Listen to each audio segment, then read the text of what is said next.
নিজেদের অজান্তেই ক্যামেরার ব্যাটারি বাস্ট করে বাড়িতে ভয়াবহ অগ্নিকাণ্ড। রায়গঞ্জ এলাকার বাসিন্দা এক পরিবারের বাড়িতে আকস্মিকভাবে আগুন লেগে যাওয়ার কারণে বাড়ির সমস্ত নথিপত্র সহ একাধিক জিনিস পুড়ে ছাই হয়ে গেছে।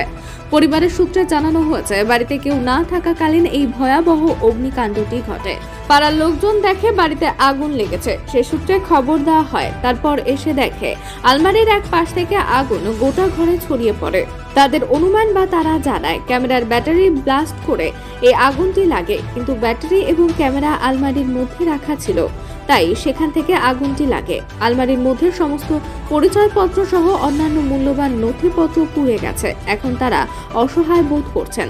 তারা চাইছেন যদি কিছু আর্থিক সাহায্য পাওয়া যায় কোনো সজ্জন ব্যক্তি বা সরকারের তরফ থেকে, তাহলে তাদের কিছুটা সুবিধা হবে নতুন করে সবটা শুরু করতে।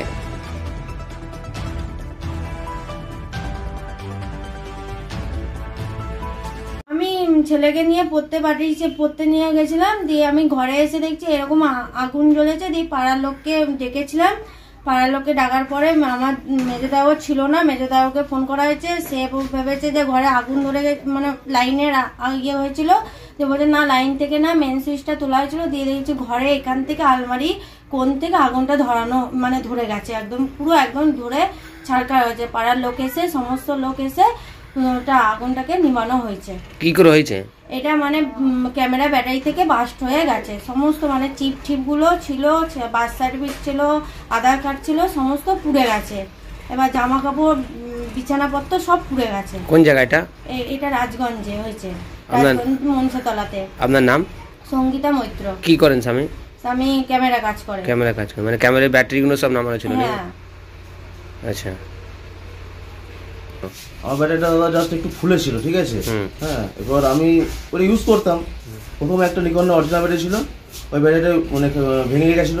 পরে একটা ডিজিটাল ব্যাটারি কিনেছিলাম, ওই ব্যাটারিটা ইউজ করতাম, দিয়ে হালকা ফুলে গেছিলো। দিয়ে আমি বাস যেখানে আমার আলমারির যে শোকেসের ভেতরে, ঠিক আছে, ওখানে আমার total documents, Aadhaar card, voter card, PAN card, আমার ব্যাংকের বই, ছেলের বার্থ সার্টিফিকেট, টোটাল ডকুমেন্টস রাখা ছিল ওখানে, প্লাস আমার প্যান ড্রাইভ, চিপ, সব কিছু ওদের রাখা ছিল, ঠিক আছে। তো আমি কালকে তো পৌর উৎসবে কাজ করছিলাম, ঠিক আছে। ওখান থেকে ফোন করেছে ভাই আমাকে যে বাড়িতে আয়। আমি বাড়িতে এসে দেখি এই কাণ্ড। মোটামুটি কত টাকার মোটামুটি জিনিস গেছে? মোটামুটি কাগজপত্র তো সবই গেছে? সবই গেছে, ঠিক আছে। ক্যামেরা তো গেছে, ঠিক আছে। ক্যামেরার লেন্স ছিল একটা 70-300, সেও গেছে লেন্সটা, ঠিক আছে। টোটাল আমার ডেমারেজ অনেক টাকা, বহুত টাকা চলে গেছে। আপনার নাম? আমার নাম হচ্ছে সুভাষিস মৈত্র। কি চাইছেন এখন আপনি?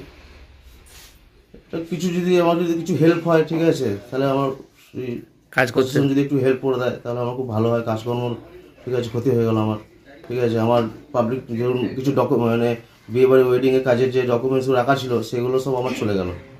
তারা তবে ডিমান্ড করবে, তো তারা ডিমান্ড করবে।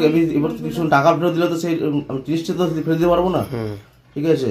এবার সরকার আমি জাস্ট বলতে চাইছি যে আমাকে যেন এটার জন্য কিছু, হ্যাঁ, বা কাস্টমার যাদের কাজ করেছেন তারা যাতে আপনার কিছু না বলে, যাতে আমার না কিছু করে, ঠিক আছে। এর জন্যই আমি চাইছি। আপনার নাম?